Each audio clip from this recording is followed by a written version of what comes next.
Sveicināti Jaunstogi!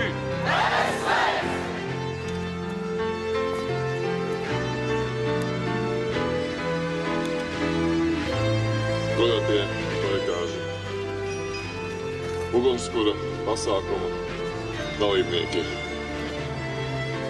Mēs simboliski iedegsim uguni. Ugunskura, kas mūsu domās un atmiņās sasaistīs ar barikāžu laiku. To laiku, kas ir vecāki gados, saucam par būt vai nebūt laiku, kad izšķīrās būt vai nebūt brīvībai. Politiskais konsults Olimpi.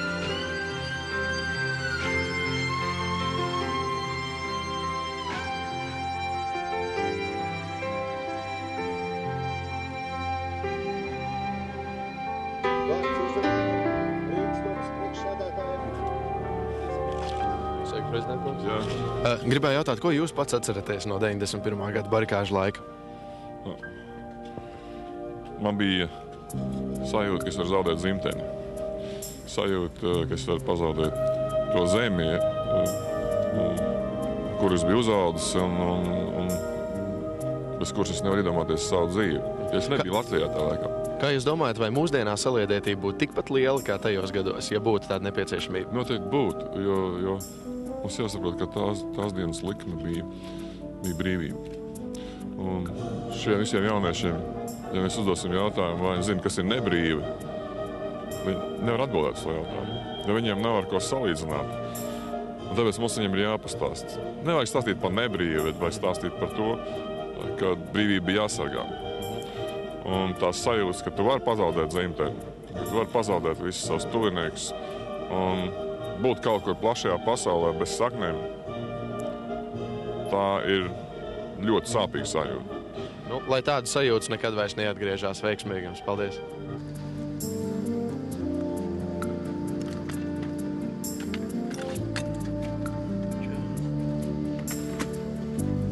Uģi, kā ir kā režisoram šodien strādāt pie tā, ko ļoti liela daļa tautas atcerās vēl pirms saviem 20 gadiem? Neredz, tā ir tā visu latviešu otrā puse. No vienas puses mēs esam profesionāli, no otras puses latvieši. Jā, un šis ir tas Latvijas pilsoņu darbs, un viņš ir jāizdara godam, un es tiešām cenšos iemācīt, cik ir mana spēja robežās, jā, godam aizvadīt goda dienas. Tātad, kāda ir tad galvenā pasākuma ideja? Tā ir atceres diena, tā tomēr ir kā savā mērā svētku diena, ka mēs esam to izcīnījuši. Kāda ir tava tā ideja? Tas ir svētbrīdis. Jā, un 20. janvārs viennozīmīgi ir svētbrīdis, kurā mēs ar dziļu cieņu pieminam tos, kas atdeva savas dzīvības, jā, pret kuriem tika pastrādāts noziegums. Un tā ir tā diena, kad visiem, kas ir palikuši Latvijā, un kas grib palikt Latvijā, tā diena, kurā mums ir jāsmeļ tas garīgais spēks, lai te varētu, jo viegli jau nav. Kāda bija tā tautas saliedētība pirms 20 gadiem?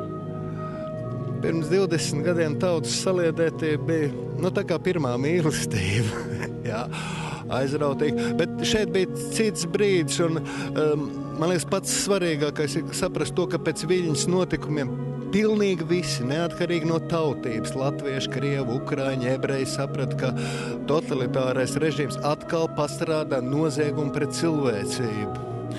Un kā šeit šīs barikādes ir izcils notikums pasaules vēsturē, kā nevardarbīgās pretošanās piemērs, kad cilvēkiem neatliek nekas cits, bet ir šī iespēja nostāties ar kailām rokām pret tanku. Tas, ka nākotne būs grūta, tad bija skaidrs, cik grūti. Tas nebija skaidrs, jo daudz grūtāk ir redz šī sadzīviskā grūtība.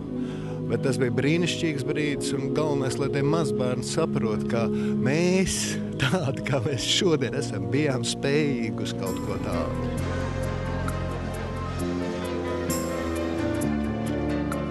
Alvi, tu šodien esi operators, un kas tu biji 91. gadā? Ko tu darīji barakāžu laikā? Man bija laikam, ja nemaldos, gadi 17, un es nācu noteikti pa dienu pirmkārt atbalstīt, jo pa nakti nelaid iekšā vienkārši, tomēr pa jaunu bija. Un tad es tajā laikā vēl arī korī dziedāju. Un tad mēs visu koru nācām uz barakādēm, dziedājām un atbalstījām šādā veidā. Bet ko tu saki par to, ka tomēr tajā laikā operatori bija tie, uz kuriem tēmēji? Tāda ir šī profesija. Viņa ir diezgan bīstama, bet viņa arī, pateicoties faktiski operatoriem, arī pasauli uzzināja daudz ko. Ja būtu tāda veida briesmas šodien, vai tu brauktu filmēt? Noteikti.